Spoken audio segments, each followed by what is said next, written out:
और नाज़रीन, अब वो ख़बर जिसका गुज़िश्ता शब से ही बहुत ज़्यादा चर्चा है और समा को हमेशा से ये एजाज़ हासिल रहा है कि सियासत के मैदान से अंदर की ख़बर अपने नाज़रीन तक वो पहुँचाता है। तो ऐसे में गुज़िश्ता शब नदीम मलिक साहब ने एक इंटरव्यू लिया साबिक़ वज़ीर आला KP अली अमीन गंडापुर का, जिन्होंने एक बहुत बड़ा बयान दे दिया है, बहुत बड़ी खबर दे दी है। उन्होंने कहा है कि बानी PTI की रिहाई के लिए जितनी कोशिश मोहसिन नकवी ने की है किसी और ने नहीं की। भाई ये तो बहुत बड़ा बयान है। उन्होंने कहा है कि बानी की रिहाई के लिए फील्ड मार्शल से के सामने मोहसिन नकवी ने बात की है।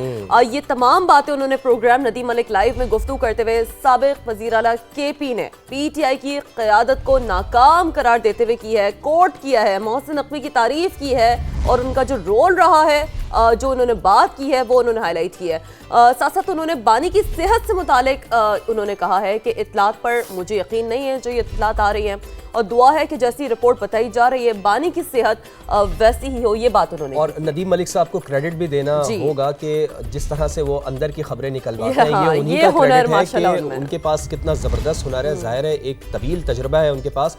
तो अली अमीन गंडापुर से उन्होंने अंदर की खबर निकलवाई है और बिलाखिर अली अमीन गंडापुर ये मजबूर हुए कहने पे कि मोहसिन नकवी साहब ने बानी की रिहाई के लिए बहुत ज़्यादा कोशिश की है। अब देखना ये होगा कि पाकिस्तान तहरीक इंसाफ इस खबर को कैसे लेती है। मेरा ख्याल है कि पाकिस्तान तहरीक इंसाफ के लोग तो अब अगला शिकार अली अमीन गंडापुर और उन्होंने देखो ये बात भी कर दी कि हमारे दरमियान बदनीयत लोग हैं। ये भी बहुत बड़ा स्टेटमेंट है, क्योंकि वो ये भी कहते हुए पाए गए हैं प्रोग्राम में कि अपनों को आईना दिखाया, अपनों को आईना दिखाया। उन्होंने कहा कि किसी में फैसला साजी की ताकत नहीं है, सब एक दूसरे पर मलबा डाल रहे हैं। और साथ साथ उन्होंने ये भी बताया कि बानी को बताया जाता है कि क़यादत गद्दार है, बानी के रिहा ना होने के हम सब जिम्मेदार हैं। उन्होंने ये भी जो एक सारी की सारी जिम्मेदारी है वो कबूल की है।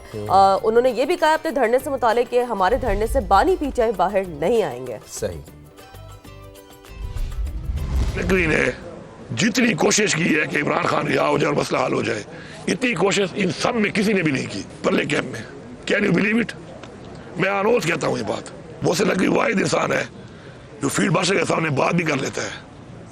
यहाँ पे मैंने और नहीं देखे। जब इस पे डिस्कशन कभी हुई है ना, तो डिस्कशन में ही वाज पॉजिटिव, और वो पॉजिटिविटी में वो वहां तक भी उसके सामने भी बोला है, जबकि मैंने किसी और में इतनी जरूरत नहीं देखी है। हमारा प्रेशर इतना कम हो चुका है कि इमरान खान की रिहाई से हम शुरू हुए और फिर 4 महीने से मुलाकात तक हम नहीं कर पा रहे, और अब हमारी ये हालत बनी हुई है कि इमरान खान की सेहत और उनकी आंख के मसले के ऊपर आज हम धरने देकर यहाँ बैठे हुए हैं। Totally failed. डिसीजन पावर खत्म हो चुकी है। डिसीजन लेने की ताकत ही नहीं है किसी के अंदर, जरूरत ही नहीं है किसी के अंदर डिसीजन ले ले। एक उस पे डालता है, एक उस पे डालता है, कोई इस पे डालता है। हर साहब को जो लोग मिलने जाते हैं वो उनको अजीब अजीब खाने सुना देते हैं। रियलिटी कुछ और होती है। जिस दिन मैं यहाँ पहुंचा हूँ ना 5 अक्टूबर को, इस D चौक के ऊपर पहुंच के नीचे था, फिर हम D चौक बाद में गए गोले शोले मार के। हाल उठाए कह रहा हूँ, मेरे साथ और लोग भी थे, 15 बंदे भी नहीं होंगे, और साफी मिला के खड़े थे। और पता खान को क्या रिपोर्ट दी है कि यहाँ पे 1.5 लाख आदमी था।